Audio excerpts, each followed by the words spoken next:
Hi అండి, మీరు ఎలా ఉన్నారు? నేనైతే చాలా బాగున్నాను. ఈరోజు గుడ్లు, పచ్చి రొయ్యలు, ములక్కాడలు కర్రీ తయారీ విధానం చూద్దామండి. ఎలా ప్రిపేర్ చేసుకోవాలో చూద్దాం.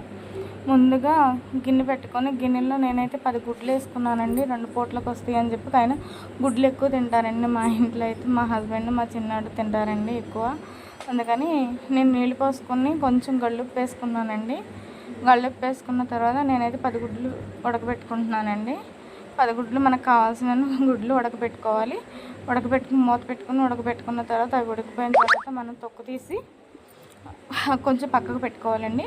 పక్కకు పెట్టుకున్న తర్వాత కర్రీ ప్రిపేర్ చూద్దామండి. కర్రీకి కావాల్సిన ఉల్లిపాయలు, పచ్చిమిరపకాయలు, పచ్చి రొయ్యలు, గుడ్లు, టమాటాలు, చింతపండు, ములక్కాడలు తయారీ విధానం చూద్దామండి. ముందుగా బండి పెట్టుకొని దాంట్లో కర్రీకి సరిపడా ఆయిల్ పోయాలండి. కర్రీకి సరిపడా ఆయిల్ పోసుకున్న తర్వాత ఆయిల్ కొంచెం వీటెక్కిన తర్వాత మనం గుడ్లు ఉడకపెట్టుకున్నాం కదండి, అవి కొంచెం ఒక్కసారి వేసి తీస్తానండి. నేనైతే ఎక్కువ వేపను, ఎక్కువ ఫ్రై అయ్యేలాగా ఉంచునండి. అందుకని చెప్పేసి నేను కొంచెం లైట్గా వేపి పక్కకు తీసి పక్కన పెట్టుకున్నానండి. ఎందుకంటే నూనె చిందుతుంది, అందుకే చెయ్యి అడ్డం పెట్టాను. అందుకని నేనైతే వేపానండి. ఒక్క మాదిరిగా కొంచెం వేపి తీసి పక్కకు పెట్టుకున్నానండి. 10 గుడ్లు కూడా వేపి ఒక లైట్గా వేపానండి, ఎక్కువ వేపలేదు. 10 గుడ్లు తీసేసి పక్కన పెట్టుకున్నానండి. తీసేసి పక్కన పెట్టుకుని నేను మీడియం సైజు ఉల్లిపాయలు 2 ఉల్లిపాయలు తీసుకున్నానండి. ఆ 2 ఉల్లిపాయలు కట్ చేసి పెట్టుకున్నాను. ఈ గుడ్లు వేరుగా ఒక ప్లేట్లోకి తీసేసుకుని నేనైతే ఉల్లిపాయలు యాడ్ చేసేసుకుంటున్నాను.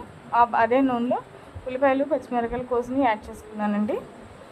యాడ్ చేసుకున్న తర్వాత అవి కొంచెం మగ్గిన తర్వాత నేనైతే టమాటాలు తీసుకున్నానండి. 3 టమాటాలు. ఆ 3 టమాటాలు కూడా యాడ్ చేసేసాను. 3 టమాటాలు కూడా యాడ్ చేసేసిన తర్వాత కొంచెం మగ్గాలండి. ఆ టమాటాలు కూడా మగ్గిపోయిన తర్వాత నేనైతే 1/2 కేజీ పచ్చి రొయ్యలు తీసుకున్నానండి. 1/2 కేజీ పచ్చి రొయ్యలు కూడా నేను యాడ్ చేసేసుకున్నాను. అవైతే కొంచెం మూత పెట్టి ఉడికించుకున్నానండి. కొంచెం కలుపుకున్న తర్వాత నేనైతే మూత పెట్టుకుని ఉడికించుకున్నాను. మూత పెట్టుకుని ఉడికించుకున్న తర్వాత ఒక 5 నిమిషాల తర్వాత మనం తీసి చూసుకున్నామండి. తీసిన తర్వాత కొంచెం వాటర్ వచ్చేసింది కదండి, ఆ వాటర్ ఏమి ఇంకిపోక్కర్లేదు. మనమైతే ములక్కాడలు తీసుకున్నాము. అవి మార్చెట్టియానండి. 3 ములక్కాడలు, నేను 3 ములక్కాడలు తీసుకున్నాను. మా ములక్కాడలు కొంచెం పెద్ద సైజు ఉంటాయండి, అందుకని 3 ములక్కాడలు తీసుకున్నాను. కడిగి శుభ్రం కట్ చేసి పెట్టుకున్నానండి. అవి యాడ్ చేసుకున్నాను.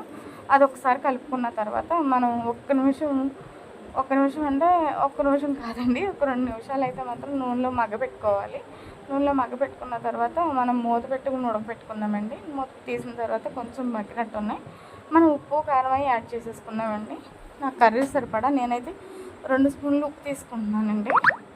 నేనైతే 2 స్పూన్లు ఉప్పు తీసుకొని కర్రీకి సరిపడా తీసుకుంటున్నానండి. నేనైతే 2 స్పూన్లు వేసాను, నాకు సరిపోద్దని. అలాగే నేను కారం కూడా చూసేసుకున్నానండి. మీరు కారం ఎక్కువ తినేవాళ్ళు ఉంటారు, తక్కువ తినేవాళ్ళు ఉంటారు. అందుకే దాన్ని కర్రీకి సరిపడా చూసేసుకోండి. కర్రీ అయితే చాలా బాగా వచ్చింది. మా హస్బెండ్ అయితే నేనైతే కర్రీ ఎక్కువగా ఉంది కదా 2 పూటలు సరిపోద్ది అనుకున్నాను, కానీ లేదండి, ఒక్క పూటలోనే తినేశారు.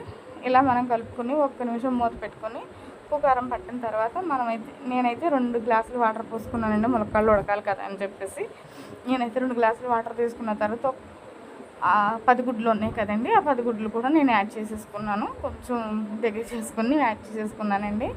10 గుడ్లు యాడ్ చేసేసుకున్న తర్వాత నేనైతే మర్చిపోయానండి. వేపిన తర్వాత నేను కట్ చేసుకుంటాను. నేను మర్చిపోయాను కాబట్టి గరిటె పెట్టి కొంచెం గుచ్చితే దిగినాయండి. ఉప్పు కారం వెళ్తానికి నేనైతే చిన్నగా గరిటె పెట్టి గుచ్చుకున్నాను. 10 గుడ్లు కూడా వేసేసుకున్నాను.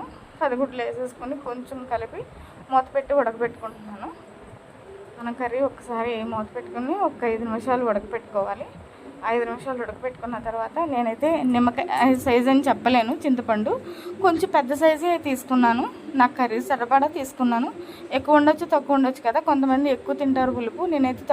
మేమైతే ఎక్కువ తింటామండి. మీకు కర్రీ సరిపడా తీసుకోండి. మీరు తీసుకుని కర్రీ అయితే సూపర్గా ఉంటుందండి. మీరు ఏం డౌట్ పడక్కర్లేదు, ఇన్ని వేసారు ఎలా ఉంటుంది అని మాత్రం డౌట్ పడక్కర్లేదు. కర్రీ అయితే సూపర్గా ఉంటుందండి. ఒక 5 నిమిషాలు మూత పెట్టుకొని ఉడికించుకోవాలి. ములక్కాడలు ఉడికిన తర్వాత మనమైతే కొంచెం మసాలా యాడ్ చేసుకున్నానండి. నేనైతే ధనియాల పొడి యాడ్ చేసుకున్నాను. అది ధనియాల పొడి వేసుకున్న తర్వాత కొంచెం అంటే ఒక నిమిషం ఉడకబెట్టుకోవాలండి. మా వీడియో నచ్చితే లైక్ చేయండి, షేర్ చేయండి, సబ్స్క్రైబ్ చేయండి. Thank you friends, me support నాకు చాలా అవసరం.